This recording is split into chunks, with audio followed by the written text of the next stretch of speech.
Sorry ass DJ. దేవుని నా స్తోత్రాలు. మీ అందరికీ నా వందనాలు. సమయం ఇచ్చిన దేవాతి దేవునికి నా హృదయపూర్వక వందనాలు చెల్లించుకుంటున్నాను. మరి నా సాక్ష్యం ఏంటంటే, మాది నా తండ్రి గారు ఇక్కడ చింతపల్లి గ్రామము. నా తల్లి గారికి మేము 5 కుమార్తెలు, 1 కుమారుడు. నేను 4వ కుమార్తెని. నన్ను జగ్గయ్యపేట ఇచ్చారు. అక్కడ కూడా ఇక్కడ పూజలు చేసేవాళ్ళం, హిందూ కుటుంబం నుంచి వచ్చిన వాళ్ళం గనక ఆర్యవైశ్యం మేము ఇక్కడ పూజలు చేసేదాన్ని. నా తల్లి గారిని బట్టి మరి జగ్గయ్యపేట ఇచ్చారు. అక్కడ కూడా నేను అనేకమైన గుళ్ళు తిరగటం, పూజలు చేయటం అలా చేసేదాన్ని. నాకు తెలియదు ఏది. అయితే దేవుని నామాన్ని బట్టి అక్కడ నా భర్త నా మ్యారేజ్ కంటే ముందు నా భర్త దేశాల మీద తిరిగేవాడంట. ఆ సంగతి నాకైతే తెలియదు. నా భర్త వివాహంలో కూర్చుంటాడో లేడో, వివాహం చేసుకుంటాడో లేడో అని మా అత్తగారు చాలా కంగారు పడి, మరి అక్కడ అమ్మమ్మ వాళ్ళ ఇంటి దగ్గర, మా అత్తగారి ఇంటి దగ్గర, తల్లిగారి ఇంటి దగ్గర ఒక సహోదరి ఉంది. ఆ సహోదరి చెప్పిందంట, భారతి అన్న సహోదరి చెప్పిందంట, మరి రాజ్యం గారు మీరు ఇక్కడికి రండి, మీ కుమారుడు వివాహం దేవుడు నిలబెడతాడు, ఆయన కుదుటుగా కూర్చుంటాడని చెప్పిందంట. మొక్కుబడి చేసుకోండి అన్నప్పుడు మా అత్తగారు ఏం చేసిందంటే 1116 మొక్కుబడి చేసుకుంది యేసు ప్రభుకి. అప్పుడు నాకు పెళ్ళైన తర్వాత నేను అక్కడికి వెళ్ళిన తర్వాత నాకు ఆ మాట మా అత్తగారు ఏం చేసిందంటే, మరి ఇట్లా నేను నీ భర్త పెళ్లిలో కూర్చుంటాడో లేదో అనుకొని నేను ఇట్లా మొక్కుబడి చేసుకున్నాను, మరి నీ కోసం చేసుకున్నా కాబట్టి మొక్కుబడి, మరి దేవుడు నీ భర్తని కుదుటుగా కూర్చొనేటట్టుగా చేశాడు, నువ్వే ఆ మొక్కుబడి చెల్లించుకో అని చెప్పి మా అత్తగారు చెప్పింది. అప్పుడు యేసుప్రభు ఎవరు, మరి ఇవన్నీ అంటున్నారు కదా, యేసుప్రభు ఎవరు అంటే మా అత్తగారికి కూడా సరిగ్గా తెలియక ఆమె కూడా ఈ గుళ్ళకి మమ్మల్ని పంపించటం, తను చేయటం జరిగింది. ఆ తర్వాత ఏంటి యేసుప్రభు అంటే ఎవరు అని క్లారిటీగా అడిగితే మా అత్తగారు ఏం చెప్పలేదు. ఏమో నాకు కూడా తెలీదు, ఆ దేవుడు చేస్తాడట, అందుకని నాకు ఒకళ్ళు చెప్పారు, నేను వెళ్ళాను, ఇలా మొక్కుబడి చేసుకున్నాను, నువ్వు తీర్చేసుకొని నాతో చెప్పింది. సరేలేని చెప్పేసి నా దగ్గర అప్పుడు డబ్బులు లేవు. నేను మా తల్లిగారింటికి వచ్చినప్పుడు మా తండ్రి గారిని నేను అడిగాను, నాన్న మరి ఇట్లా మరి నాకు తెలియదు, మరి మా అత్తయ్య గారు ఇట్లా మొక్కుందంట అని చెప్పినప్పుడు, సరే అమ్మా ఏదైనా కూడా మొక్కుబడి డబ్బులు అంటున్నావు కదా అని మా నాన్నగారు కూడా చెప్పగానే వెంటనే 1000 రూపాయలు ఇచ్చారు. 1116 ఇగానే నేను తీసుకొచ్చి మా అత్తయ్యకి ఇస్తే, మా అత్తయ్య గారు ఏం చేసిందంటే అక్కడ చర్చి దగ్గర చిట్బాబాయ్ గారును సత్యవతమ్మ గారు చర్చి దగ్గర చెల్లించేసింది. అయితే నాకు అంతవరకు నాకు తెలియదు, యేసుప్రభు అంటే ఎవరో నాకు తెలియదండి. అయితే దేవుని కృపను బట్టి మరి అప్పుడు అలాగే నేను వస్తూ ఉన్నా, వెళుతూ ఉన్నా, చింతపల్లి రావటం, నా తల్లిగారింటికి ఇటు అత్తగారింటికి రావటం అలా జరుగుతుంది.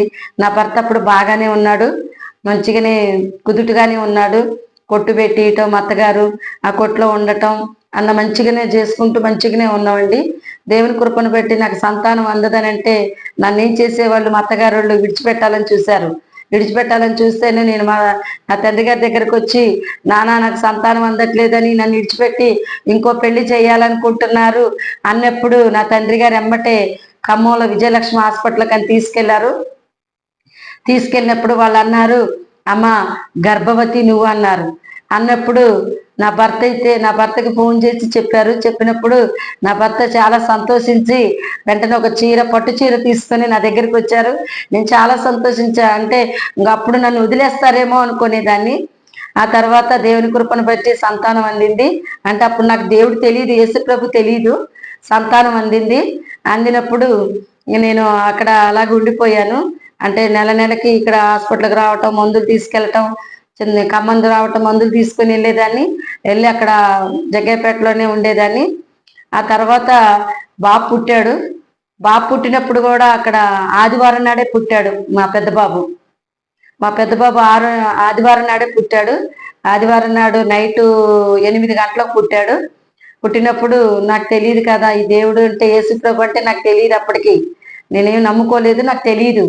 అయితే ఇంకా అలా వాళ్ళ కన్న తర్వాత మా తల్లిగారు వచ్చారు. మా తల్లిగారు రావటం, నేను అలా కన్న తర్వాత ఆ బాబుని చూసుకుంటూ అలా ఉన్న తర్వాత ఏం చేశారంటే, మా పెద్ద బాబు మా అత్తగారు ఏం చేశారు, ఇక మీరు వేరే ఉండండి అని చెప్పేసి అన్నప్పుడు మేము వేరే ఉండటం జరిగింది. వేరే ఉన్నప్పుడు నా తల్లిగారు వచ్చి మాకు కావలసినవన్నీ కూడా కొనిపెట్టేసి వెళ్ళింది. అప్పుడు నేను వేరే చోట అద్దెకున్నప్పుడు 6 నెలలు ఉన్నాను అక్కడ. 6వ నెల తగిలిన తర్వాత ఇక్కడికి వేరే చోటకి ఇంకో చోటకి వచ్చాను.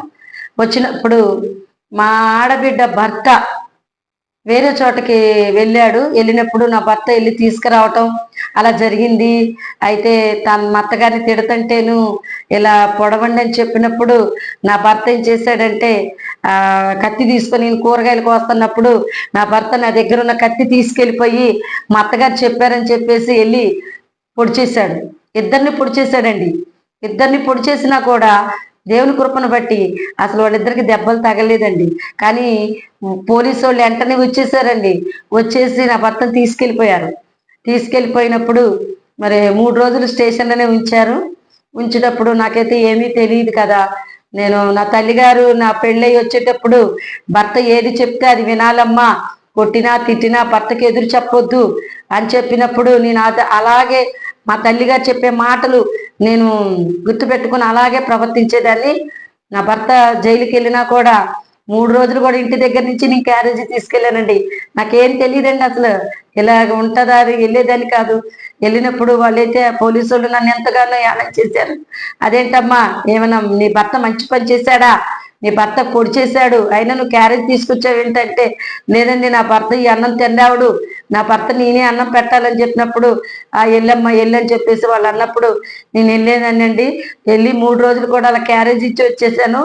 అప్పుడు నా భర్త కేసు కొట్టేస్తేనే నా తండ్రి గారి చింతపల్లి గ్రామానికి రానిస్తానన్నాడు, లేకపోతే రావద్దని చెప్పేసి అన్నప్పుడు అప్పుడు భారతి అన్న సహోదరి అంటే నా భర్త అమ్మమ్మ గారి ఇల్లు అది పక్కనే ఉందన్నమాట వాళ్ళ ఇల్లు. ఆ భారతి అన్నది బాధపడబాకు సత్యవతి, దేవుడు యేసు ప్రభు గొప్ప కార్యం చేస్తాడు, నీ భర్తని పెళ్ళప్పుడు కుదుటగా కూర్చోడేమో అని మీ అత్తయ్య ఎంతో బాధపడింది, కుదుటగా కూర్చోలేదా, నీ భర్త ఇన్ని రోజులు మంచిగా లేడా, ఇప్పుడు కూడా దేవుడు నిన్ను కాపాడుతాడు, నువ్వు చర్చికి రా అని చెప్పేసి అన్నప్పుడు అవును యేసు ప్రభు అంటే ఎవరని ఆమెని నేను క్లారిటీగా అడిగినప్పుడు ఆ బిడ్డ నాకు అన్ని వివరాలు చెప్పినప్పుడు అమ్మగారి దగ్గరికి తీసుకెళ్ళి నన్ను పరిచయం చేసింది. అయ్యగారికి అమ్మగారికి చిట్టిబాబాయ్ గారు సత్యవతి అమ్మగారికి పరిచయం చేసినప్పుడు నేను ఇంకా ఆదివారం నుంచి వస్తాలే అమ్మ అని చెప్పేసి నేను అన్నాను. అని నేను మరుసటి ఆదివారం నుంచి ఇక నేను క్రమంగా బాబుకు 6వ నెలే తగిలి ఒక 2-3 రోజులు అయింది. అప్పటి నుంచి నేను చంటి పిల్లాడు కానీ చూడలేదండి. చర్చికి నేను వెళ్ళిపోయినప్పుడు అమ్మగారు అయితే నన్ను ఎంత ప్రేమగా బాధలో ఉన్నామమ్మా అని చెప్పేసి తన దగ్గరే కూర్చోబెట్టుకుందండి. నన్ను తన దగ్గరే కూర్చుని దాన్ని నేను ముందు బాబు ఏడుస్తున్నా కూడా దైవజనుడు చిట్టిబాబాయ్ గారు ఒక్క మాట కూడా అనలేదండి. కొంతమంది దైవ సేవకులైతే పిల్లలు అల్లరి చేస్తే వెళ్ళిపోండి బయటికి తీసుకెళ్ళని అంటారండి.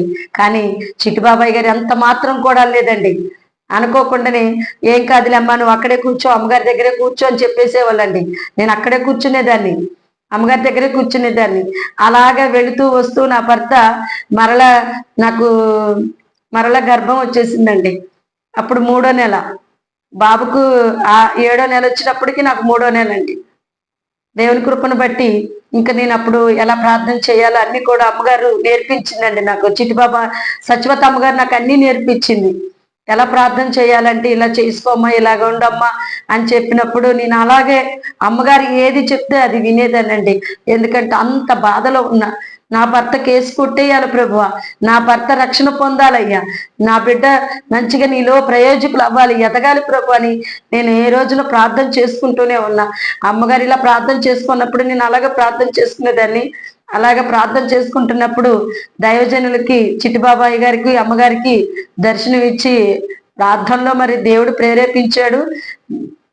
ప్రేరేపించినప్పుడు నా దగ్గరికి రావటం, ప్రార్థన చేయటం, నన్ను బలపరచటం, ఓదార్చటం. అయ్యగారు కూడా సైకిల్ వేసుకొని వచ్చేవాళ్ళు చిట్టిబాబాయ్ గారు. నాకు ఆశ్చర్యం వేసేది, అదేంటి అయ్యగారు సైకిల్ మీద నా దగ్గరికి వస్తున్నారు ఏంటి అనుకునేదాన్ని అండి. కానీ దేవుని కృపను బట్టి ఎంత ప్రేమ అంటే అంత ప్రేమ అండి. దేవుని ప్రేమ అంటే ఇదేనేమో అనుకునేదాన్ని నేను.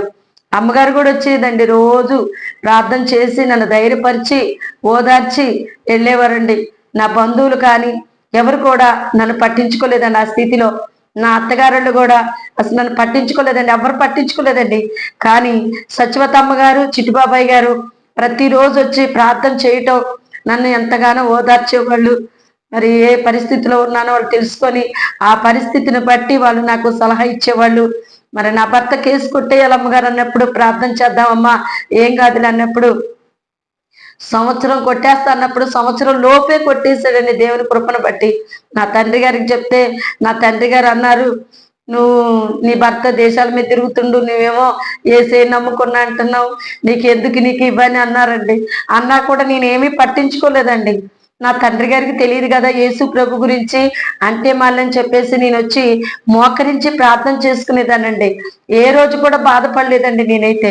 మా మామయ్య గారు కూడా అన్నారండి, నీ చిన్నపిల్లగాని పెద్ద కుమారుడు ఉన్నాడే ధనుంజయని ఎత్తుకొని ప్రమాణం చేయమన్నారండి. అన్నా కూడా నేను బాధపడలేదు, మోకరించి ఇంట్లోకి వచ్చి ప్రార్థన చేసుకునేదానండి. ఏంటి ప్రభువా, మరి నా బిడ్డని ఎత్తుకొని ప్రమాణం చేయమంటున్నారు, నీ సన్నిధికి రావటం తప్ప ప్రభువా అని చెప్పేసి నేను ప్రార్థన చేసుకుంటుంటే, తెల్లవారిపాటికల్లా నైట్ అన్నారండి నన్ను, తెల్లారిపాటికల్లా దేవుని కృపను బట్టి ఎంత కార్యమో చూడండి. వారిద్దరూ వచ్చి నా దగ్గరికి వచ్చి, మా అత్తగారు మా మామగారు, లేదమ్మా మాకు తెలియక అన్నాం కానీ నువ్వు చర్చికి వెళ్ళమ్మా అని చెప్పిన కానించండి నాకు చాలా సంతోషం వేసిందండి. దేవుడు ఇంత గొప్ప కార్యాలు చేస్తాడా, నిజమే. ఆ రాత్రి అన్నారు, తెల్లారిపాటికల్లా నాకు ఎంత కార్యం చేశాడో చూడండి మీరే, అద్భుతాన్ని ఎలా జరిగించాడో దేవుడు కృపను బట్టి. మరి మరుసటి వారం నుంచి నేను ప్రతి ఆదివారం చర్చికి వెళ్ళటం మొదలు పెట్టానండి. అయితే తెలియక ఇటు కూడా వెళ్ళేదాన్ని అండి, గుళ్ళలకు కూడా వెళ్ళేదాన్ని. అంటే దుర్గ గుడికి, అటు వెంకటేశ్వర గుడికి అట్లా వెళ్ళేదండి తెలియక. అయితే మళ్ళీ ఒక రోజు సిస్టరే అన్నది, భారతి అన్నది, అట్లా వెళ్ళకూడదు సత్యావతి, ఇక దేవుని దగ్గరికి వచ్చిన తర్వాత ఇక్కడే ఉండిపోవాలి, అటు వెళ్ళకూడదు అన్నది. నాకు తెలియక వెళ్ళాలమ్మా, ఇంకెళ్ళనులే అని చెప్పేసి అనేదాన్ని. అని ఇంకప్పటి నుంచి వెళ్ళేదాన్ని కాదండి. ఇక ఎవరైనా ప్రసాదాలు పెట్టడానికి వచ్చినా కూడా వాయినాలు ఇయటానికి వస్తారండి. జగ్గేపేటలో శ్రావణ మాసం వచ్చిందంటే వాయినాలు ఇస్తారండి. కానీ నేను మొహం మీదనే చెప్పేస్తానండి, నాకు భయపడను నేను. ఎందుకంటే దేవుడు మాటలు చెప్పడానికి భయపడాల్సిన అవసరం లేదని నాకు ధైర్యం దేవుడు ఇచ్చాడండి. నేనైతే దాన్ని వద్దు, నేను చర్చికి వెళ్తున్నాను, నేను తీసుకోను అని చెప్పేసేదానండి. రక్షణ పొందకపోయినా కూడా అలా వాళ్ళు ఏది చెప్పినప్పుడు దేవుణ్ణి అలా ఎంబడించిన కుమారుడు కడుపులోనే ఉన్నాడు. అలాగే నా వచ్చిన తర్వాత వచ్చేసాడు. మరి సత్యం నాకు బియ్యం కొట్టు పెట్టి నేను ఇక్కడే ఉంటాను, ఇంక నేను వెళ్ళను అన్నాడు. సరేలే, నిజంగానే నా భర్త నా మాట వింటున్నాడు, ఉంటాడని చెప్పేసి నా మెడలో తాడుంటే తీసుకెళ్లి తాకట్టు పెట్టేసి 10,000 రూపాయలు ఇస్తే అక్కడ ముత్యాల సెంటర్లో బియ్యం కొట్టు పెట్టామండి. బియ్యం కొట్టు పెట్టి మంచిగానే నా భర్త తెలివిగా మంచిగా నడిపించాడండి. అక్కడ ఎవరు కొట్లు కూడా లేవండి. అలా మంచి ఆలోచనలతో మంచిగా నడిపించేవాడు. నన్ను క్యాష్ పెట్టి మీద కూర్చోమంటే అలా ఉండేదాన్ని. ఈ లోపు ఏం చేసిందంటే, చిన్నబాబుకి చిన్నబాబు నా కడుపులో ఉన్నాడు కదా, నొప్పులు వచ్చేసి నేను కంటానికి మేము ఆ నైట్ పెళ్లికి వెళ్ళామండి. పెళ్లికి వెళ్ళి వచ్చిన తర్వాత మేము ఉదయాన్నే నేను మా పెద్ద బాబు అక్కడ పడుకొని ఉన్నాము. నా భర్త బయటికి వెళ్ళి వస్తానని వెళ్ళాడండి.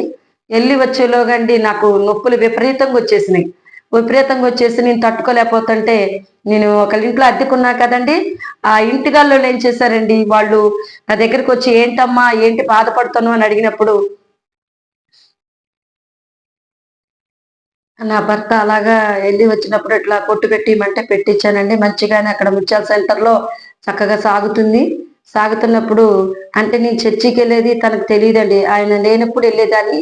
అయితే ఒకరోజు చర్చికి వెళ్ళింది, అక్కడ లేట్ అయ్యేపట్టుకల్లా నేను రావటం లేట్ అయిందని చెప్పేసి ఎక్కడికి వెళ్ళిందని వాళ్ళ అమ్మని అడిగినప్పుడు చర్చికి వెళ్ళిందని చెప్తే, అక్కడి నుంచి నన్ను ఎలా కొట్టేశాడండి. అసలు జుట్టు పట్టుకొని అక్కడి నుంచి లాక్కొని వచ్చి కొట్టాడండి. అసలు నువ్వు చర్చికి వెళ్తావా అది ఇదని ఎన్ని ఇబ్బందులు పెట్టాడండి. ఆయన నేను దేనికి కూడా భయపడలేదండి. ఎందుకంటే అమ్మగారు చెప్పేది, అమ్మ ఏం కాదమ్మా అలాగే చేస్తారు, కానీ మనం ప్రార్థన చేసుకుంటే అవేవి మనకి తగలవు అని చెప్పేదండి నాకు సత్యవతి అమ్మగారు. అప్పుడు చెప్పిన మాటలు పట్టుకొని నేను ప్రార్థన చేసుకునేదాన్ని. అని కొట్టేటప్పుడు స్తోత్రం అనేదాన్ని. ఎందుకో ఆడేవుడు అనేవాడు. నా భర్తకు తెలియదండి, యేసుప్రభు అంటే తెలియదు అని కొట్టేవాడు. వాడేవుడు అంటే నా భర్తకు తెలియదు ప్రభు అని, మళ్ళీ నా భర్తను కూడా క్షమించని చెప్పేసి నేను ప్రార్థన చేసుకునేదాన్ని. అలాగండి కొట్టు మంచిగా సాగుతుంది. అలాగా ఇక అమ్మగారు ఇక్కడ వేరే చోట కొంటున్నాం కదా, అక్కడికి కూడా వచ్చి ప్రార్థన చేస్తున్నప్పుడు ఇక అక్కడ అమ్మగారిని కూడా అనేవాడండి, నువ్వు మా ఇంటికి వస్తే కాళ్ళు ఎరగొడతాననేవాడండి అమ్మగారిని పట్టుకొని.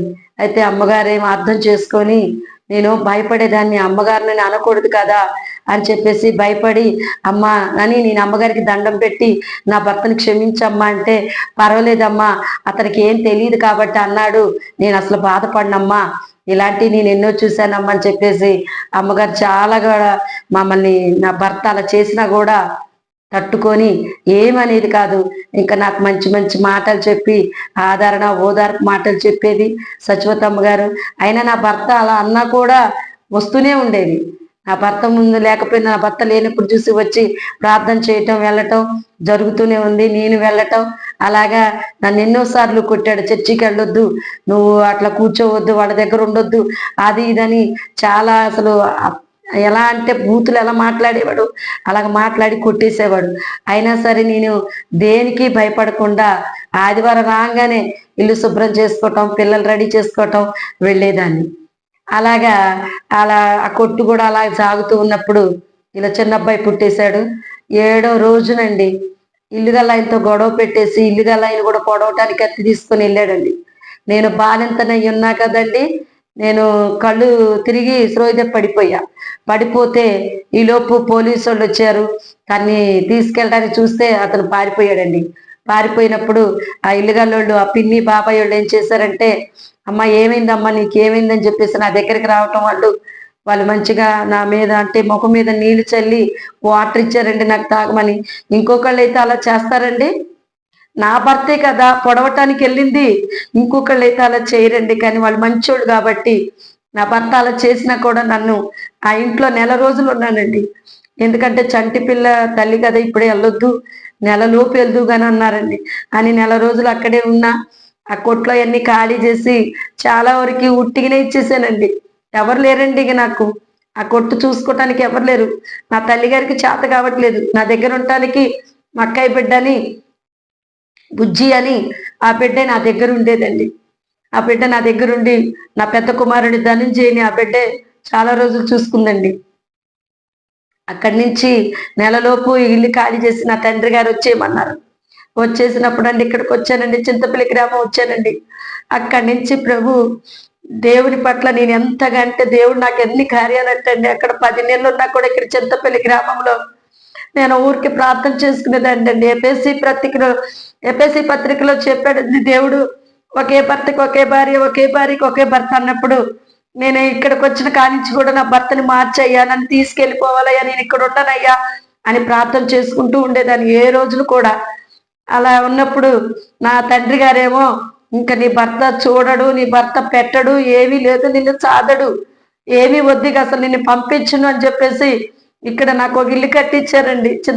చింతపల్లి గ్రామంలో నా తండ్రి గారు ఇల్లు కట్టించారండి. ఇల్లు కట్టించి అందులో నువ్వు వ్యాపారం పెట్టుకొని నీ బిడ్డలు పెట్టుకొని నువ్వు అక్కడే ఉండని చెప్పి అన్నారు.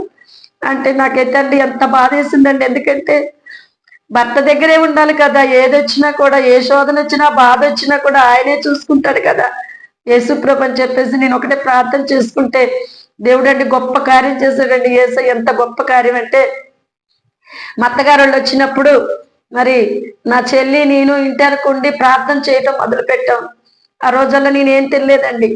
బాగా కన్నీరు విడిచి ఇద్దరం మోకరించి, అయ్యా నా అత్తగారు మామగారు వచ్చి నా కోడలు నాకు పంపించాలన్నారండి. మా తోటి కోడలు తిట్టిందని చెప్పేసి నా పెద్ద కోళ్ళు అయితే ఏ పనైనా చేసిద్ది, నా పెద్ద కోళ్ళే నన్ను చూసిద్ది అని చెప్పేసి ఇద్దరు వచ్చారండి. మా మామయ్య గారు మా అత్తయ్య గారు ఇద్దరు వచ్చి వాళ్ళు నా తండ్రి గారిని అడగటం మొదలు పెట్టారండి. మా కోడలు మాకు కావాలి, మా కోడలు పంపించండి, మా కొడుకు చూడకపోయినా మేము చూసుకుంటాము అని చెప్పేసి అన్నారని చెప్పేసి నేను ఇంట్లో ఒకటి ప్రార్థన చేసుకోవటం. నా తండ్రి గారు మనసు ఎంతసేపటికి ఒప్పుకోవట్లేదండి. ఏమంటున్నారంటే, నీ కొడుకు తీసుకెళ్తాడు, అక్కడ పడేసి వెళ్ళిపోతాడమ్మా, నా బిడ్డను చూస్తాడు, మీరు కూడా చూడట్లేదు, ఏం లేదు, పట్టించుకోవట్లేదు అని చెప్పేసి నా తండ్రి గారు వాదన వేసుకుంటున్నారు.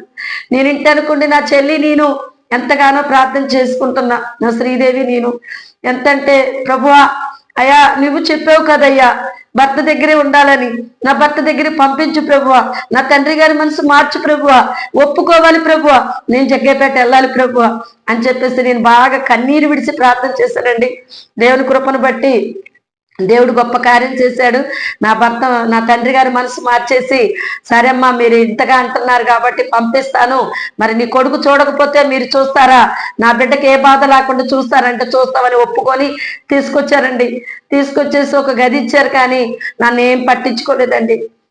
నాతో చాలా ఇంకా వాళ్ళు కావలసిన పనులన్నీ చేయించుకున్నారే, కానీ నాకేనాడు కూడా ఒక్క ముద్దన్నం పెట్టలేదండి. అంత ఇబ్బందిలో ఉన్నా అప్పులు చేసాడండి, విపరీతమైన అప్పులు చేసాడండి. ఇంటికి తీసుకొచ్చేసారు. ఇంకా లాటరీలు ఆడటానికి వెళ్ళేవాడు అంటండి. నాకైతే ఏం తెలియదండి. లాటరీలకు వెళ్ళేవాడు, హైదరాబాదు, బొంబాయి, చాలా అండి, షిరిడి అన్ని వెళ్ళేవాడండి. నాకైతే తెలియదండి. అలా జరుగుతున్నప్పుడు ఆడ ఖాళీ చేసి వచ్చేసిన తర్వాత అక్కడే ఇక అంటే వెళ్ళేటప్పుడు డబ్బులు తీసుకుని వెళ్ళాడండి. ఆ స్నేహితులతో వెళ్ళి అక్కడ లాటరీ ఆడుతూ విజయవాడలోనే ఉండి కూడా వాళ్ళు అబద్ధం చెప్పారండి. నాకు చాలా బాధేసింది. నాకు ఏడ్చాను, ఏంటి ఇలా అబద్ధాలు కూడా చెప్తారా అని బాధేసిందండి నాకైతే. ఇంటికి వచ్చిన తర్వాత ఇంటికి తిరిగి వచ్చాము. నా భర్తతో వెళ్ళిన అబ్బాయి ఉన్నాడే హరి అని, వాళ్ళ అమ్మ కూడా చనిపోయిందండి. నేను ఇంటికి వచ్చిన తర్వాత చనిపోయినప్పుడు అంటే బ్రతుకున్నప్పుడు నేనేం చేసేదండి, నా భర్తను తీసుకెళ్లారు, మీరు నిజమెందుకు చెప్పలేదని చెప్పేసి నేను అన్నానండి. ఆ మాటకి ఆమె చనిపోయిన తర్వాత అక్కడ 3 రోజులకేనండి ఆ గృహంలో నేను ప్రతిరోజు ఆదివారం ఆరాధనకి వెళ్తున్నప్పుడు చిట్టిబాబాయ్ గారు వాక్యం చెప్పారు. సేనాదయాలు పట్టిన అతని గురించి చెప్పారండి. చెప్పినప్పుడు ఆ వాక్యం విని నేను ఇంటికి వచ్చి ఆ నైట్ కరెంటు పోయింది. మేము అలాగా 2 పిల్లలు వేసుకొని నేను ఆ గదిలో పడుకొని ఉన్నానండి. పడుకొని ఉన్నప్పుడు ఆ మధ్యరాత్రి కాడ ఎంత గొప్ప కార్యం చేశాడండి నా పట్ల యేసు ప్రభు తండ్రి. ఎట్లా అంటండి, ఆమె వచ్చి నా గుండెల మీద కూర్చుందండి. గుండెల మీద కూర్చొని, నువ్వు బ్రతుకుంటే నా కొడుకుని తిడతావే, నిన్ను చంపేసేస్తానే, నిన్ను చంపడానికి వచ్చానే అని అంటుంది. నువ్వెవరు చంపడానికి, నేను యేసయ్య నమ్ముకున్నా, దేవుడే ఉన్నాడు నాకు తోడు, నువ్వెవరు చంపడానికని నేను అంటున్నా. యేసయ్యని పిలుస్తున్నా కేకలేసి, ప్రభువా ఎక్కడ నువ్వు, రా, దిగిరా దిగిరా దిగిరా, నన్ను చంపడానికి వచ్చింది, దిగిరా ప్రభువా దిగిరా అంటే మీరు నమ్మరు కనండి. నేను దేవుని స్వరం విన్నానండి. దేవుని స్వరం నేను విన్నానండి. గోడల నుంచి ఇలా గొంతు పట్టి పిసుకుతుందండి.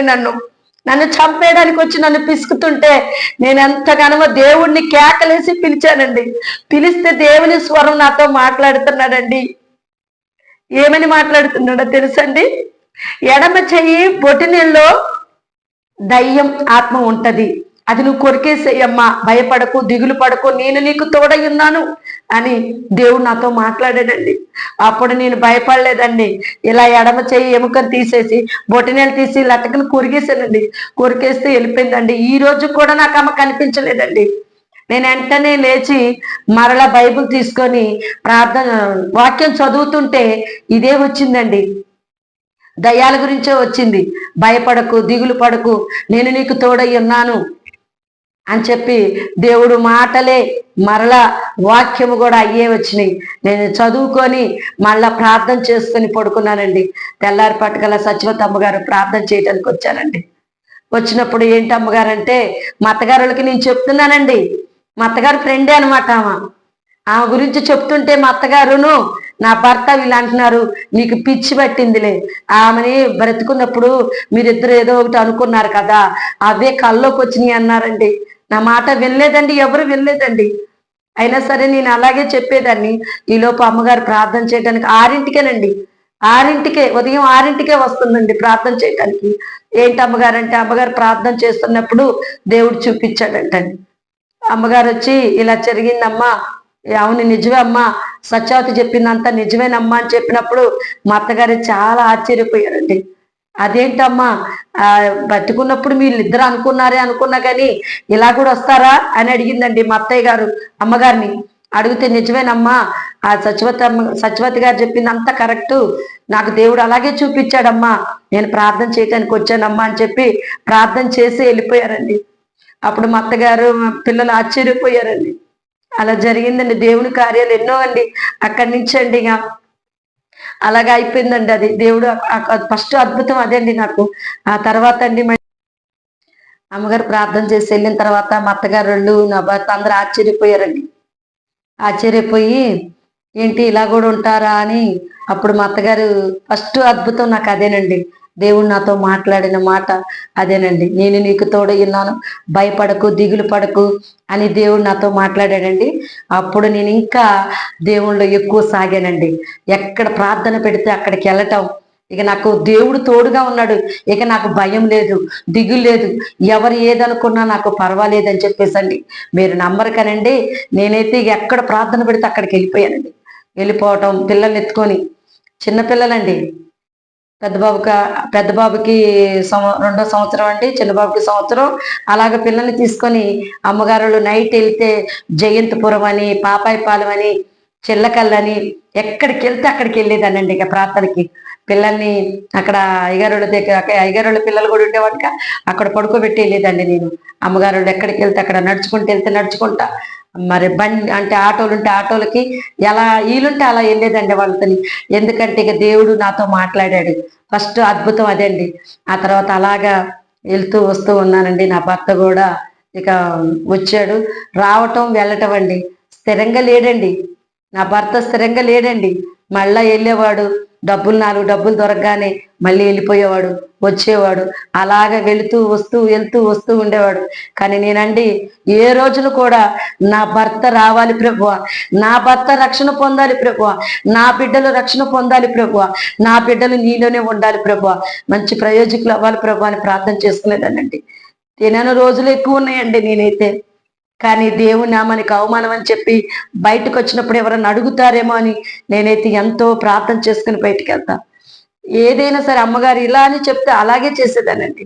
ఎక్కడికి వెళ్ళినా, నన్ను స్త్రీల మీటింగ్కి వెళ్ళినా, నైట్ కూటాలకు వెళ్ళినా, ఎక్కడికి వెళ్ళినా కూడా అమ్మగారు నన్ను పిలుస్తూ ఉంటారండి. పిలుస్తూ ఉంటానప్పుడు కూడా కొంతమంది చాలా ఈర్ష కలిగిందండి. ఎవరికైనా వస్తుంది కండి, ముందున్నోళ్ళని వదిలేసి వెనకున్నోళ్ళని తీసుకెళ్తే ఎవరికైనా వస్తుంది కండి ఈర్ష. అలా నా మీద వచ్చేసిందండి. అయినా కూడా అమ్మగారు అనేది, ఎవరిది పట్టించుకోబాకమ్మా, నువ్వు వచ్చేయి అనేవాళ్ళండి. అంతగా నన్ను ప్రోత్సాహం చేసేవాళ్ళండి సత్యవతమ్మ గారు, చిట్టుబాబాయ్ గారు. కానీ రక్షణ పొందలేకపోయానండి అయ్యగారు ఉన్నప్పుడు. ఎందుకంటే అక్కడ చెయ్యెత్తేదాన్ని మందిరంలో, అయ్యగారు చెప్పే వాక్యాన్ని బట్టి భయవేసి, మరలా ఇంటికి వచ్చి నా భర్త నువ్వు రక్షణ తీసుకుంటే, బొట్టు లేకపోతే నేను నీకు విడాకులు ఇస్తా అనేవాడండి. కానీ నేను చాలా బాధేసేది, ఏంటి ప్రభు, నేను రక్షణ లేకపోతే పరలోకానికి రాను కదయ్యా అని చెప్పేసి బాధతో ఉండేదాన్ని. అలాగా ఇంటికి వస్తే ఇట్లా అనేవాడు. అమ్మగారండి మరి ఏంటండి, నా భర్త ఇంటికి వస్తే మరి ఇట్లా అంటున్నాడండి అని చెప్పినప్పుడు, ఏం కాదులే అమ్మ, దేవుడు మాట్లాడినప్పుడు తీసుకుందు కానిలే, పర్వాలేదులే, నువ్వు చెయ్యెత్తినంత మాత్రం ఏం బాధపడకు అని నాకు ఎంతో ఓదార్పు మాటలు చెప్పేవాళ్ళు. ఎన్ని స్థితులు అండి, అప్పులైతే విపరీతంగా చేసాడండి. ఎక్కడంటే అసలు మామూలు కాదండి. పందులు కాసే వాళ్ళ దగ్గర, మరి ఎరకలోళ్ళ దగ్గర అని ఇష్టం వచ్చినట్టుగా రోజువారీ చీటీలేంటి అసలు తెలియని అప్పులు, అన్ని అప్పులు చేసేవాడు. ఇక నన్ను పరిచయం చేసేవాడండి. కోదాట్లో చిల్లర కొట్టుగా బండి పెట్టేవాడండి. అక్కడికి తినే వస్తువులు కావాలంటే కోదాటి నుంచి తెచ్చుకునేవాడు. అక్కడికి వెళ్ళి ఓ రోజు పరిచయం చేస్తే ఏనో అనుకున్నా, అక్కడ ఒక 20,000 ఇవ్వాలంటండి ఆ కొట్టుకాడ. ఆ 20,000 కోసం నన్ను పరిచయం చేసి మా ఆమె ఇస్తుందని చెప్పాడండి. నాకు అసలు ఏం తెలియదండి. నా చెవులు అడిగినప్పుడు బుట్టలు, నాకు మా అమ్మ వాళ్ళు వచ్చేటప్పుడు అండి, అత్తగారింటికి వచ్చేటప్పుడు బుట్టలు, అంటే చెవుదిద్దులు, బుట్టలు, పతాన పొంగరం, పట్టీలు, తాడు, అన్ని నక్లీస్ అన్ని చేసి పంపించారండి. అవన్నీ ఏం చేసేవాడంటే, ఒక్కసారి ఆ బుట్టలు ఈ పాతపడ్డాయి, నేను అంటే నీ కొత్తవి తెస్తానని చెప్తే నాకు తెలియదండి, ఏమీ తెలియదండి, అంత అమాయకురాలండి. ఇచ్చేసేదానండి. ఇచ్చేసి నా భర్త కొత్తవి తెస్తాడు కదా అని చెప్పి ఆశ పెట్టుకునేదానండి.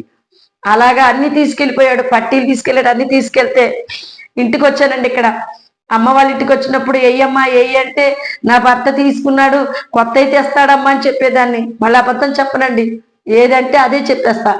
చెప్పినప్పుడు, అమ్మ నీ భర్త చేయటానిక తల్లి, అన్ని అప్పులు చేసేసాడు, అన్ని తీసుకెళ్ళిపోయి అమ్మేసుకుంటున్నాడమ్మా, ఇయ్యొద్దిగ నువ్వు అని చెప్పి మళ్ళీ 18 తులాలండి నాకు పట్టీలు చేయించారండి. మా అమ్మ దిద్దులు, మా అమ్మకి 2 జతల దిద్దులుంటే అవి పిచ్చి పెట్టుకుంటే నా చెవులు దురదలు పెట్టేస్తాయి అని చూసిందండి. మా పెద్దమ్మ చనిపోయినప్పుడు, చింతపల్లి వచ్చినప్పుడు మా అమ్మ చూసి తట్టుకోలేక, నా 2 జతలు ఉన్నాయని మా నాన్న అడిగి, మా అమ్మాయి 2 జతలు ఉంటే మా అమ్మ నాకు ఒక జత ఇచ్చేసిందండి. ఇచ్చినప్పుడు ఆ దిద్దులు పెట్టుకొని వెళ్ళానండి. వెళితే అవి అడిగినా నేను ఇచ్చేదాన్ని కదా, అమ్మ చెప్పింది ఇంక ఇయ్యొద్దని ఇంక నేను ఇచ్చేదాన్ని కాదండి. అన్ని తీసేసుకున్నావు కదా, అవి కొత్తవి రాలేదు, ఏమి రాలేదు, మళ్ళీ అడిగేవాడండి. అయినా సరే నేను ఇచ్చేదాన్ని కాదు. అన్ని అప్పులు చేశాడండి, ఎన్ని లక్షలు అంటే అన్ని లక్షలు చేశాడు. అయితే మాకు తినటానికి లేదండి, ఇంక వెళ్ళిపోయాడండి, అప్పులు చేసి వెళ్ళిపోయాడండి. వాళ్ళు వచ్చి రావటం, గొడవ పెట్టడం, అసలు ఎంత అంటే అంత బాధ పెట్టారండి. కానీ దేవుని కృపను బట్టి దేవుడండి మమ్మల్ని కాచి కాపాడాడండి. మీరు నమ్మరు కానండి, అప్పుల వాళ్ళు వచ్చినప్పుడు అండి ఊరి మోసుకొని చచ్చిపోదాం అనుకున్నానండి. నేను ప్రాణం కూడా ఊరి మోసుకున్నానండి.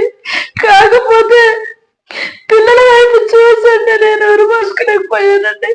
కానీ దేవుడండి ఎవరినో ఒకరిని విశ్వాసాన్ని పంపించేవాడండి. పంపించి నన్ను రక్షించిన దేవుడండి, గొప్ప దేవుడండి యేసు ప్రభు.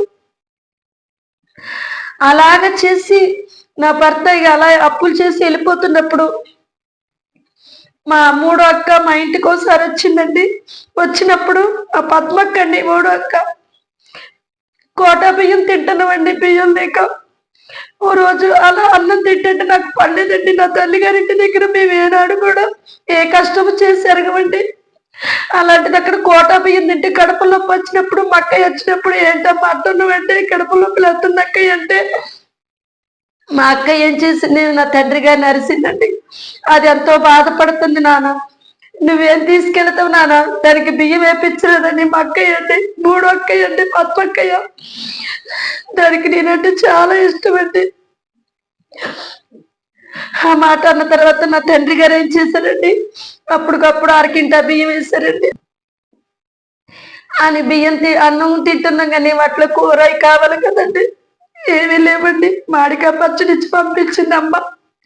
మామిడికాయ పచ్చడి వేసుకొని తినేవాళ్ళమండి. నా చిన్న చిన్న పిల్లలు పెట్టుకొని ఉన్నానండి. కానీ దేవుడండి మాకు కాపు. నేనుండే గది ఒక్క గదిలోనేనండి. ఆ గదిలోనే బట్టలు ఉతుక్కోవటం, అంట్లు కడుక్కోవటం, వంట చేసుకోవటం, పిల్లలు నేను ఉండేదాన్నండి.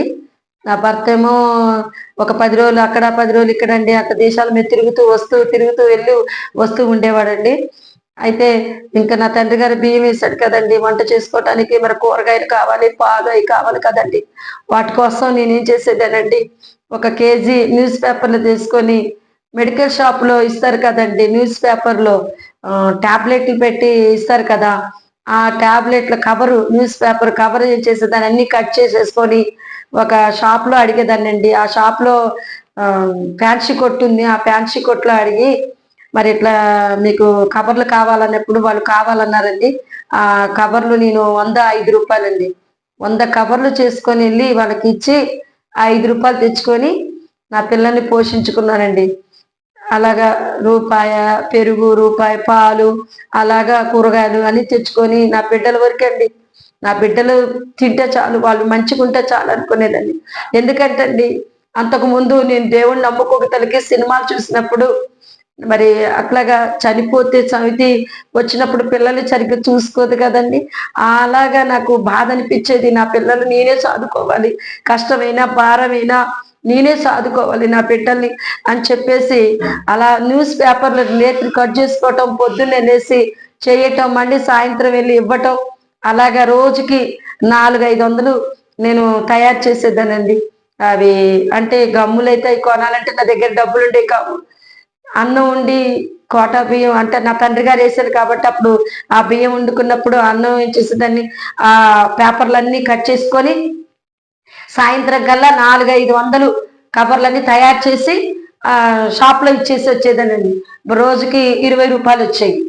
ఆ 20 రూపాయలతో ఒక్కొక్క రోజు అలా ఉంటున్నప్పుడు మా అమ్మమ్మ ఆకులు కుట్టేది, మా అత్తగారి తల్లి ఆకులు కుడుతున్నప్పుడు నేను అన్న అత్తయ్య అమ్మమ్మ అంటాం, నాయనమ్మ కానీ అమ్మమ్మ అంటాం, అమ్మమ్మ మరి నేను కూడా ఆకులు కుడతాను నాకు నేర్పుతావా అన్నప్పుడు రామ్మ అని చెప్పేసి పాచౌదరి మీదకి వెళ్ళి ఆకులు తీసుకొని వచ్చినప్పుడు ఇట్లా చెయ్యమ్మా, ఇక ఇలా ఆకులు తడిపెట్టుకో, ఇలా కుట్టుకో అని అన్ని చూపించినప్పుడు నేను ఆ విధంగా దేవుని కృపను పెట్టండి నిజంగా చెప్తున్నానండి, అసలు ఏ పని రాని దాన్ని నేను అసలు ఏమి చెయ్యని దాన్ని అలా న్యూస్ పేపర్లు అట్లా చేసుకుంటూ మళ్ళీ ఈ ఆకులను తడిపెట్టుకుంటూ ఈ ఆకులు కూడా కుట్టానండి.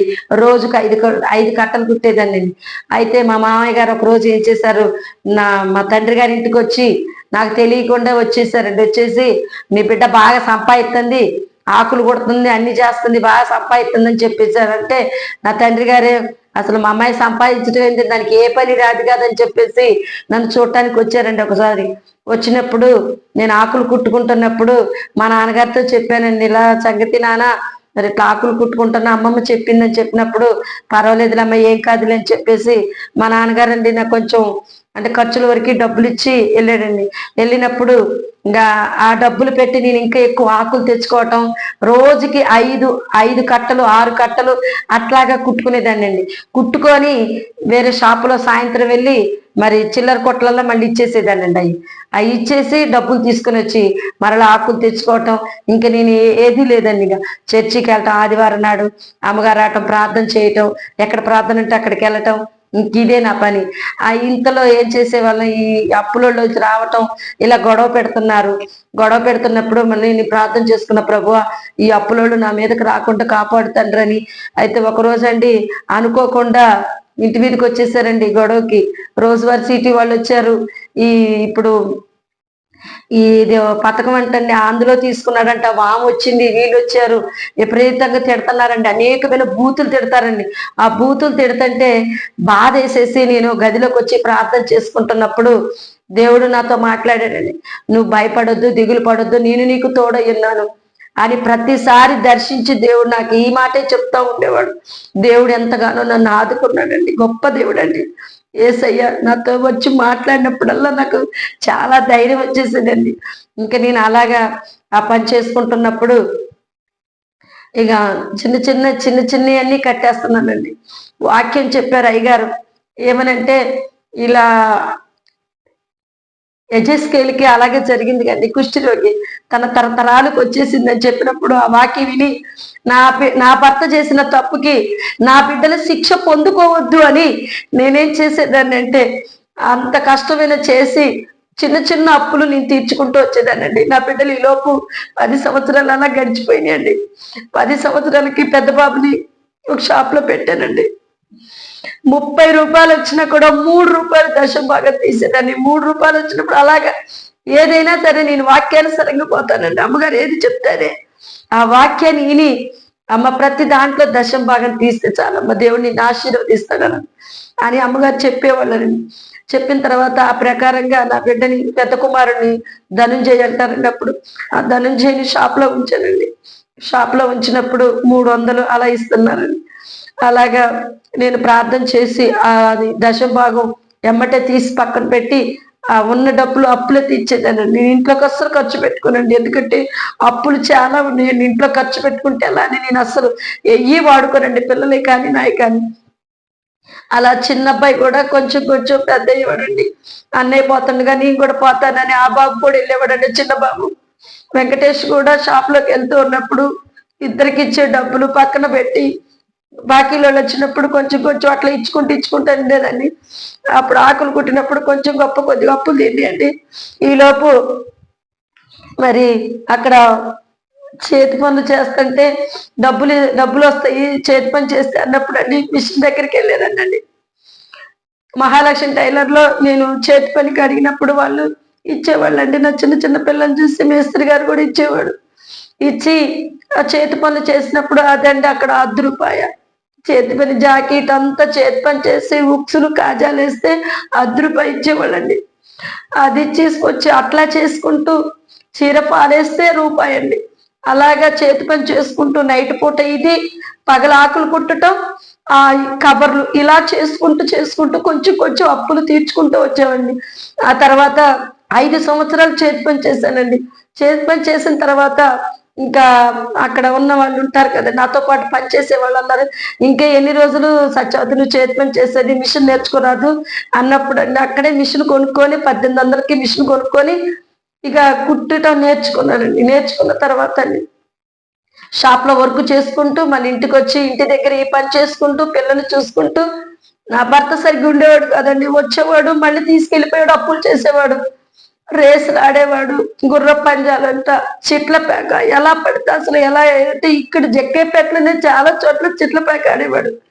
నేను వెళ్ళి పిలుచుకొచ్చేదండి, వాళ్ళు నన్ను తిట్టేవాళ్ళండి. అసలు చాలా బాధ పెట్టాడండి నా భర్త.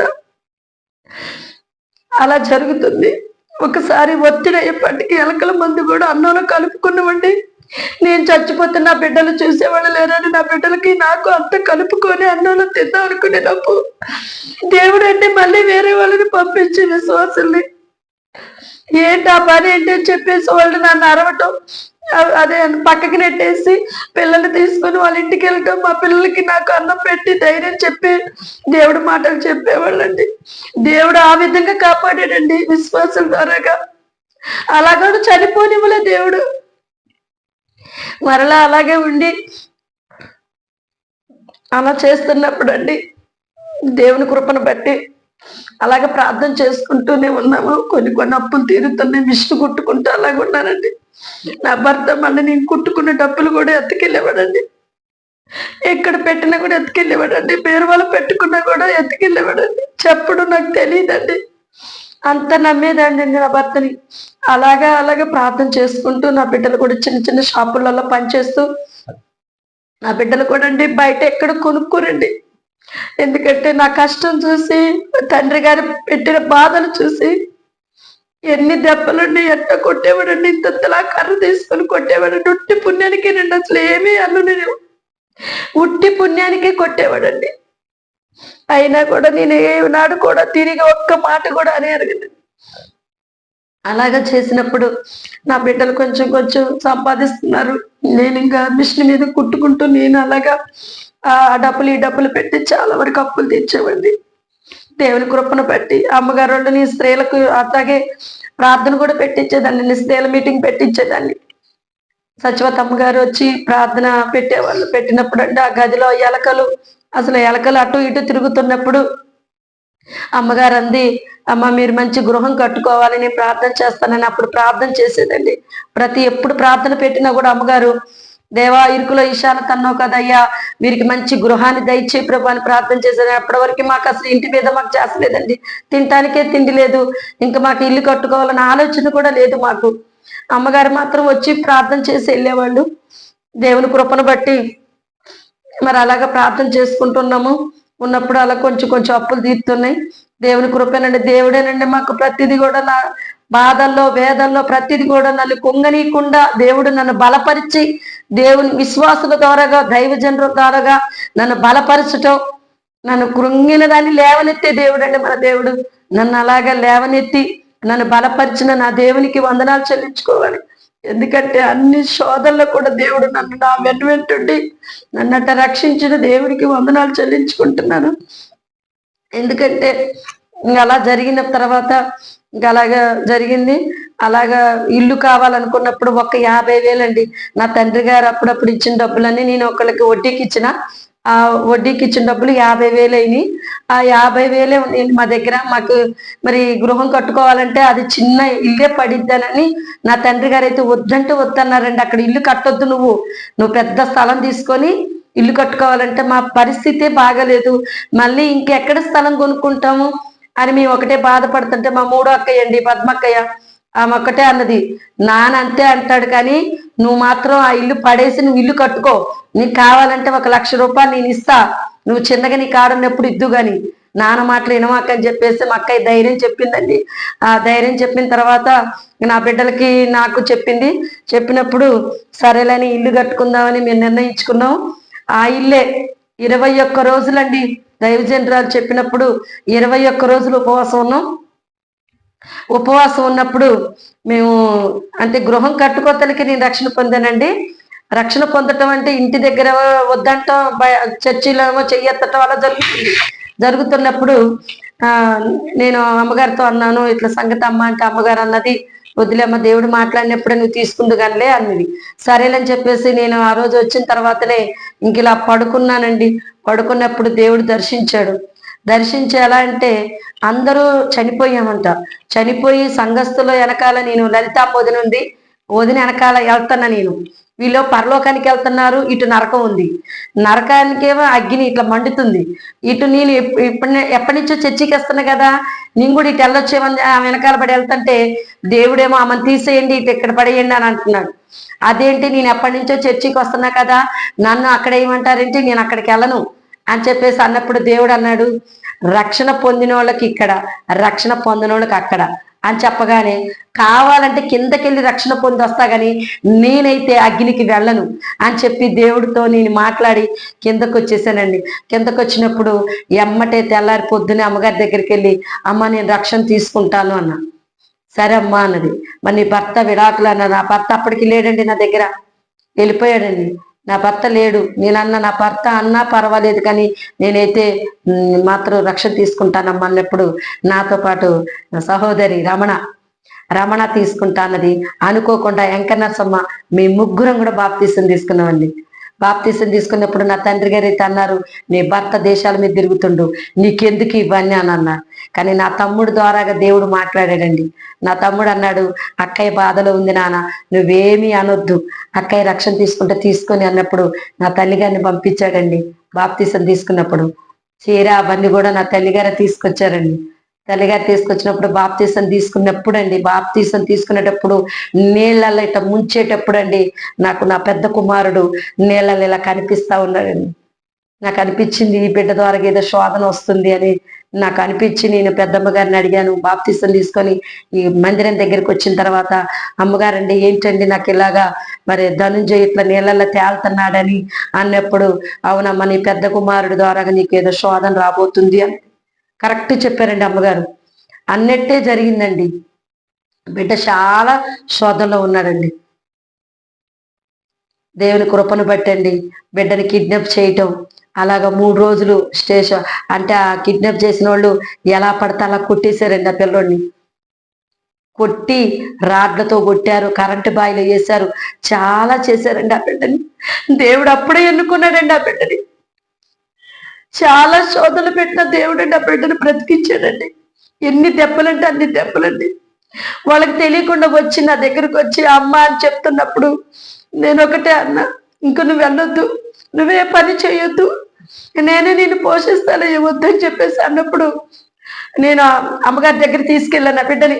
ఇట్లా సంగతి అమ్మ అంటే, నేను చెప్పే కదమ్మా నీ కొడుకు ద్వారా నీకు కొంచెం శ్రమ వస్తుంది, బాధపడుకో, నీకేం కాదు, దేవుడు విడిపిస్తాడని చెప్పినప్పుడు నిజమేనండి, దేవుడు గొప్పవాడు. మా పక్కింటి వాళ్ళకి కూడా తెలియకుండా అద్భుతాన్ని చేశాడండి. చాలా అద్భుతం. అసలు అక్కడ తీసుకెళ్తే స్టేషన్లో కేసు పెట్టామండి. కేసు పెట్టినప్పుడు కొట్టిన వాళ్ళందరినీ తీసుకొచ్చారండి. తీసుకొచ్చినప్పుడు ఆయన ఒక దొంగతనం ఎంటగట్టాడండి నా బిడ్డ మీద.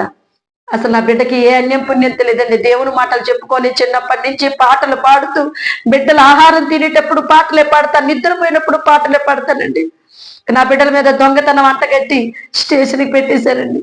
కానీ దేవుడి కృపను బట్టి అక్కడ పెద్ద మనిషి ఉన్నాడండి. ఆ పెద్ద మనిషి దగ్గర తీసుకెళ్తే నిజం బయటపడదండి. కావాలని చేశారంటండి దొంగతనం, అది కాదని చెప్పారండి. అందరి కాళ్ళ మీద పడి అందరినీ క్షమాపణ కోరాడండి. దేవుడు గొప్పవాడండి. పొద్దున్న పాశమొక్కాన స్టేషన్కి వెళ్ళామండి. 10ంటికి ఇంటికి వచ్చామండి. ఒక్క చుక్క మంచినీళ్ళు కొడతాను, పాశమొక్కాను కూడా మీకు కడుక్కోలేదు. నా భర్త లేడండి, కానీ దేవుడే నాకు అండగా ఉండి ఆ అద్భుతాన్ని జరిగించాడండి. గొప్ప అద్భుతం.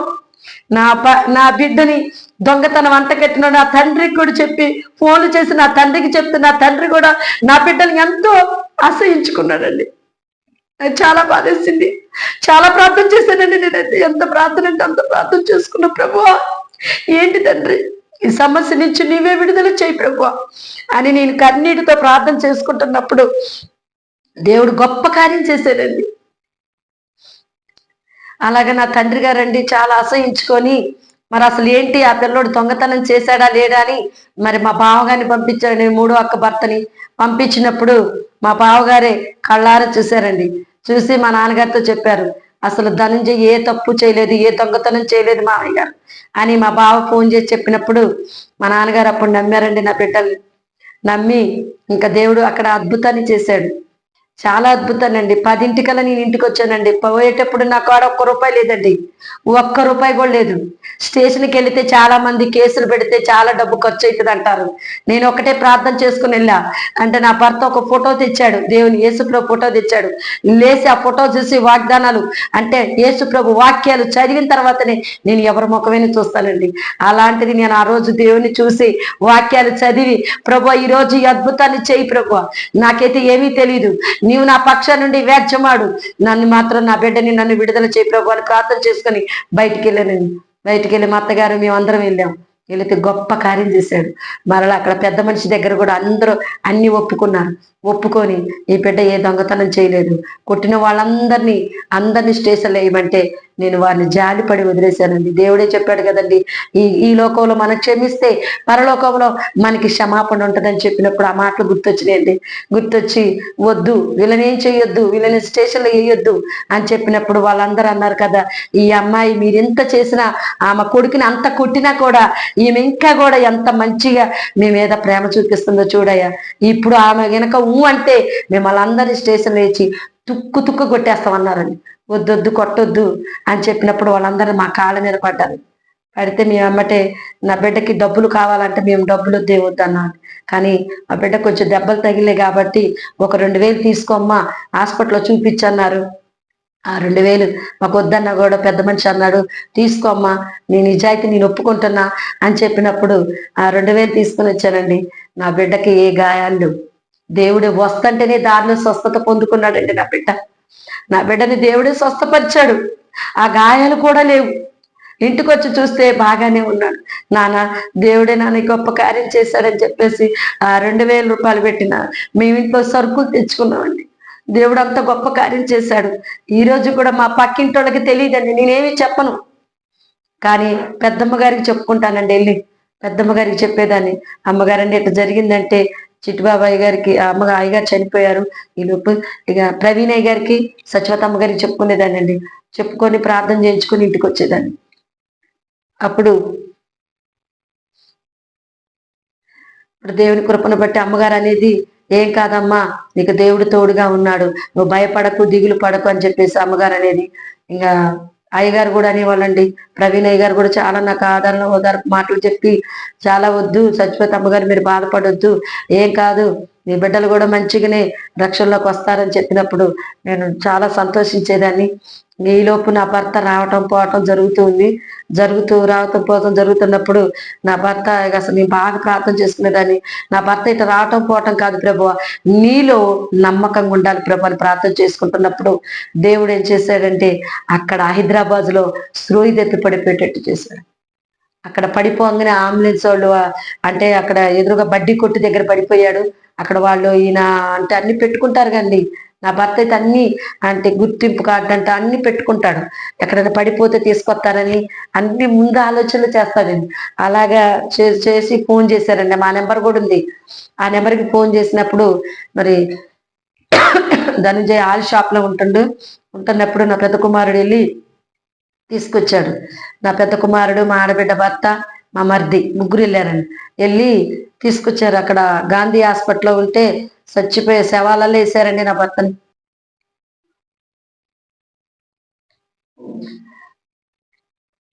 ఇంకా అలాగా అట్లా ఫోన్ రాగానే నా పెద్ద కుమారుడు, మా ఆడబిడ్డ భర్త, మా మర్ది ముగ్గురు వెళ్ళారండి. వెళ్ళేపటికల్లా గాంధీ హాస్పిటల్లో శవాల గదిలో వేశారు. అప్పటికే 50-60 గ్లూకోజ్ బాటిల్ ఎక్కిచ్చారంట. అయినా కూడా మనిషిలో ఏ చలనం లేదండి. ఏ చలనం లేకుండా అక్కడ చచ్చిపోయే శవాల దగ్గర పడుకోబెడితే మా మర్ది గుర్తుపెట్టాడండి. మా మర్ది గుర్తుపెట్టి ఇంకా ధనుంజయ వీళ్ళు తీసుకొస్తుంటే వాళ్ళెవరు పట్టుకొని అన్నారంట. పట్టుకొని అంటే నా బిడ్డేనండి, పెద్ద కుమారుడు ధనుంజయ ఒళ్ళో పెట్టుకొని తీసుకొచ్చాడు. జగ్గేపేట వరకు తీసుకొని వచ్చి హాస్పిటల్లో చూపిస్తే, హాస్పిటల్లో ఇక్కడ విజయవాడ తీసుకెళ్ళామండి. ఎన్ఐఆర్ హాస్పిటల్కి ట్రీట్మెంట్ చేపిద్దామని తీసుకెళ్తే ఆ తెల్లారి ఇక్కడికి వచ్చిన తర్వాత తెల్లారి మళ్ళీ వెళ్తే ట్రీట్మెంట్ చేపిద్దామని వెళ్తే అక్కడ అన్నారండి, ట్రీట్మెంట్ మేము చేయమమ్మా, ఈయన సాగు బతుకులో ఉన్నాడు, ఎక్కిళ్ళు వస్తున్నాయి. అప్పటికి ఎక్కిళ్ళు వస్తుంటేను ఇంకేనా బతకడు, 2-3 రోజుల కన్నా ఎక్కువ బతకడమ్మా అన్నారు. మేము ట్రీట్మెంట్ చేస్తారని బట్టలు కూడా అన్ని తీసుకెళ్ళాను, దుప్పట్లు కూడా తీసుకెళ్తే, నీ భర్త మీద అంత ప్రేమ ఉంటే నువ్వు ఇంటికి తీసుకెళ్ళి అమ్మ పళ్ళ రసాలు పోసుకోగాని ఇక్కడ మేము ట్రీట్మెంట్ చేయము అన్నా. తీసుకొచ్చాను. ఇంటికి తీసుకొచ్చిన తర్వాత మరి మా అత్తగారి గదిలో ఇంకో గది ఉందండి, ఆ గదిలో పడుకోబెడితే వచ్చిన చుట్టాలు అందరూ, ఊళ్ళో వాళ్ళు అందరూ వచ్చి చూసి వెళ్ళిపోతున్నారు. ఎక్కిళ్ళు ఆగట్లేదు. ఇంకా మా అక్కయ్య వాళ్ళు కూడా వచ్చారండి. చూసి ఇక నీ భర్త లాస్ట్ దశలో ఉన్నాడే, ఇంత చిన్న వయసులో నువ్వు విధవరాలు అవుతున్నావు అని చెప్పేసి బాధపడ్డారు మా అక్కయ్యలు. నేను నిన్ను ఒక పక్క వాళ్ళు అంటున్నా కూడా నేను ఏమాత్రం భయపడట్లా. నా దేవుడు నాకు నా భర్తని బతికిస్తాడు, స్వస్థత వస్తుంది అని చెప్పేసి ధైర్యంగా నేను ప్రార్థన చేసుకుంటున్నాను. కానీ ఎవరు ఏది అన్నా కూడా నేను భయపడట్లా. దేవుడు నాకు ఇచ్చాడు ఆ ధైర్యం. అయితే ఇక అందరూ వచ్చి చూసి వెళ్ళిపోతున్నారు. వెళ్ళిపోతున్నప్పుడు ఇంకా మూడు 4 రోజులు అయిందండి. కానీ ప్రవీణయ్య గారు కానీ అమ్మగారు కానీ అస్సలు రాలేదు. దేవుని ప్రేరేపణ వాళ్ళకి లేదంట, రాలే. విశ్వాసులు అందరూ వచ్చారు, బంధువులు అందరూ వచ్చారు, అందరూ వచ్చారు, కానీ వాళ్ళు రాలే.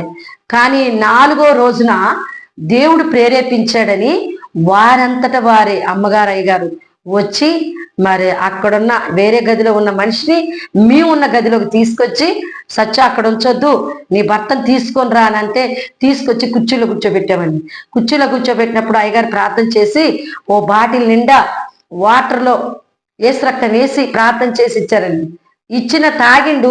3 గంటల సేపు అమ్మగారు అక్కడే దేవుని మాటలు చెప్పుకుంటూ మమ్మల్ని ఓదారుస్తూ ఉన్నారు. ఉన్నప్పుడు ఎక్కిళ్ళు తక్కువంటే ఆగిపోయినాయండి. అసలు మెరకలు ఎంత అంటే నా బిడ్డల ముందు మా అత్తగారు తల్లి అందరు అక్కడే ఉన్నారు. తక్కువంటే ఆగిపోయింది. ఆగిపోవటమే కాదు కానండి, ఎంత విచిత్రం ఏంటంటే ఆకలి అంటున్నాడు. అన్ని రోజులు బట్టి కూడా విరోచనాలు, వాంతులు, ఆకలి లేదు, ఏదీ లేదు.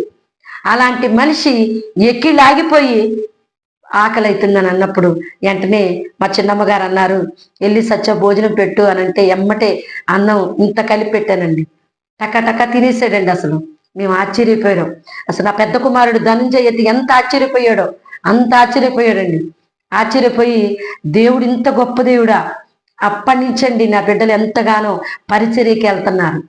కానీ రక్షణ పొందుకోండి నాన్న అంటే, ఇంకా మాతో దేవుడు మాట్లాడితేనే మేము రక్షణ పొందుకుంటాం, మాతో కూడా మాట్లాడాలి కదమ్మా అని అన్నారు. సరేలే నాన్న అని ప్రార్థన చేసేదాన్ని.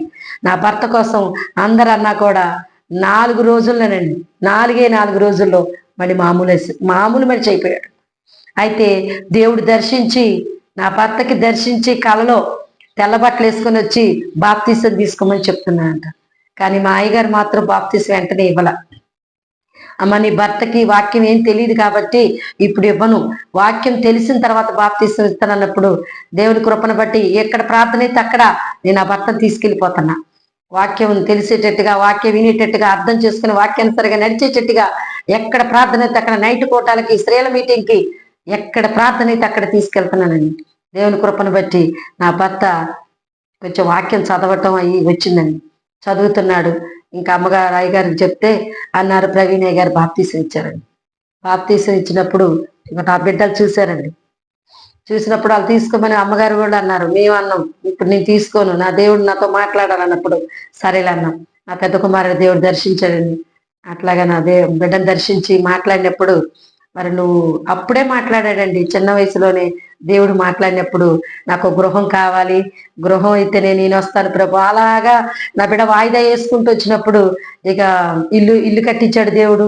అప్పులు తీరిన ఇల్లు కట్టించాడు, నా భర్తను బ్రతికించాడు, అన్ని అయినాయి కదా. నా బిడ్డలు చూసి దేవుడు మాట్లాడినప్పుడు ఇల్లు కట్టించిన తర్వాత వస్తానన్నాడుగా, ఇక సేవకి వెళ్తానన్నప్పుడు 4 లక్షలు అప్పు ఉందండి ఇంటికి. ఆ 4 లక్షలు అప్పు తీరాక వస్తా ప్రభు అని వాయిదా వేశాడు. కానీ మీటింగ్ లో పెద్ద దైవజనుడు ఇంటి దగ్గర నా ధనుంజయ ఏమని మాట్లాడుకొని వెళ్ళాడో అదే మాట ప్రకారంగా దైవజనుడు పిలిచాడు. నా కుమారుడా, నువ్వు ఇలా అనుకుంటున్నావు, నువ్వు నా సేవకు రావాలి అన్నప్పుడు గట్టిగా మాట్లాడినప్పుడు నా బిడ్డ ఆ రోజు తీర్మానం చేసుకొని, అమ్మ నేను వెళ్తాను, ఇక దేవుడు నాతో మాట్లాడాడు అన్నప్పుడు నా బిడ్డ రక్షణ పొందారు. ఇక సేవకు అంత ట్రైనింగ్కి వెళ్ళటం, ట్రైనింగ్ లో కూడా దేవుడు ఎంతగానో కాచి కాపాడి ట్రైనింగ్ ముగించి 2 సంవత్సరం అనుకున్న బాబు 2 సంవత్సరాలు ట్రైనింగ్ చేశాడండి. యాకోబు రక్షణ తీసుకున్నాక ధనుంజయ్ తీసేసి యాకోబు అని పెట్టారు. యాకోబు 2 సంవత్సరాలు ట్రైనింగ్ చేసి దేవుని కృపను బట్టి మరి చింతపల్లి గ్రామంలో సేవ చేస్తున్నాడు. మంచిగా దేవుని కృపను బట్టి దేవుడు ఎంతగానో మమ్మల్ని ఆశీర్వదించి, మరి యాకోబుకు కూడా మరి వివాహం కావాలని చెప్పి ప్రార్థన చేశాము. అందరూ ప్రార్థన చేశారు. మా సంఘస్థులు కూడా, జగ్గేపేటలో ఉన్న మా సంఘస్థులు అందరూ ప్రార్థన చేశారు. ఆత్మీయ తల్లిదండ్రులు, అమ్మగారు అందరూ కూడా బాగా ప్రార్థన చేసేవాళ్ళు. ఎందుకంటే ఒంటరిగా సేవ చేయకూడదని, మరి జతగా ఉండాలని చెప్పేసి ఎంతగానో ప్రార్థన చేసేవాళ్ళు. ఏది వచ్చినా కూడా మా సంఘానికి చెప్పుకుంటే మా సంఘ బిడ్డలందరూ కూడా మా కొరకు ఎంతో ప్రార్థన చేసేవాళ్ళు. చేసి ప్రతి విషయంలో కూడా మాకు ధైర్యం చెప్పి, ప్రవీణయ్య గారు, సింతమ్మ గారు మరి సేవలు ఎలా వెళ్ళాలన్నప్పుడు కూడా అన్ని కూడా ఒక ఎట్లా అంటే సొంత కొడుకు చెప్పినట్టు చెప్పేవాళ్ళు. చెప్పి అన్ని కూడా మమ్మల్ని సేవకు పంపించారు. పంపించినప్పుడు ఇక్కడ సేవ చేస్తున్నాడు. వివాహం కూడా దేవుని కృపను బట్టి మరి దేవుడు మంచి అమ్మాయిని మాకు చూపించాడు. మేము అలాగా పెళ్లి చేసుకున్నప్పుడు సంతానం అంటే బాబుకి ఆపరేషన్ కావాలన్నారు. కిడ్నీ ఆపరేషన్ అంటే మరి డాక్టర్ గారు కిడ్నీ ఆపరేషన్ చేయాలి అర్జెంటుగా అన్నప్పుడు చేపించినప్పుడు సంతానం ఎట్లా అందిద్ది, మరి ఇప్పుడు కిడ్నీ ఆపరేషన్ చేసుకున్నాడు, ఈ అబ్బాయికి సంతానం అందదు అది అన్నప్పుడు నేను చాలా బాధపడేది. ఎంతో ప్రార్థన చేశామండి. నా కుమారుడికి సంతానం కావాలి ప్రభు, నువ్వు సంతానం అనుగ్రహించు, సంతులేని దాన్ని ఇల్లాలుగా చేసే దేవుడు అయ్యా, నీవు ఇచ్చే వరాలు నా బిడ్డ పొందుకోవాలి, నా కుమారుడు యాకోబు అని చెప్పేసి ప్రార్థన చేసుకున్నప్పుడు దేవుడు దర్శించి మరి దేవుడు గర్భఫలాన్ని ఇచ్చాడు.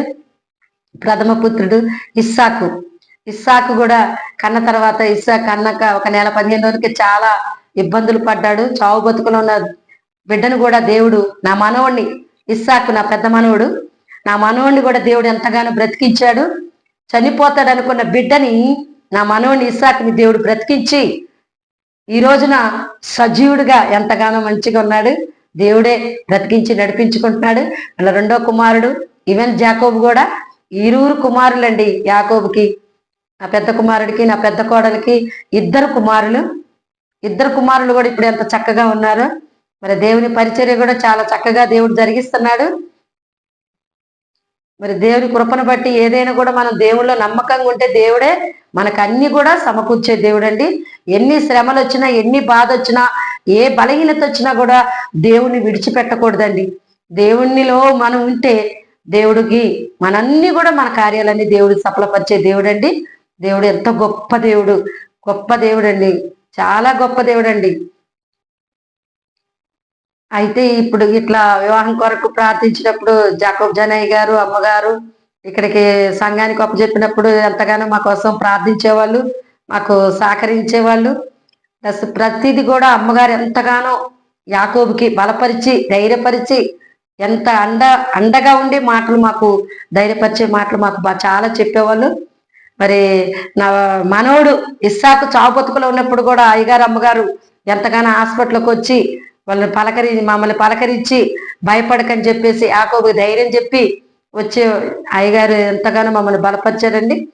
ఆ తర్వాత చిన్న కుమారుడు కూడా ఈ రోజు కూడా ఈ సేవ ఇలా సాగుతుందంటే దేవుని కృప ప్లస్ జాకోబ్ జనయ్య గారు దెబోరా అమ్మగారు మమ్మల్ని ఎంతగానో ప్రతి విషయంలో అండగా ఉండి మాకు అన్ని సహకరిస్తూ ప్రతిది కూడా సలహా ఇస్తూ మమ్మల్ని ఇంతవరకు కూడా దేవుని కృపలో నడిపిస్తున్నందుకు అమ్మగారికి అయ్యగారికి వందనాలు చెల్లించుకుంటున్నాను.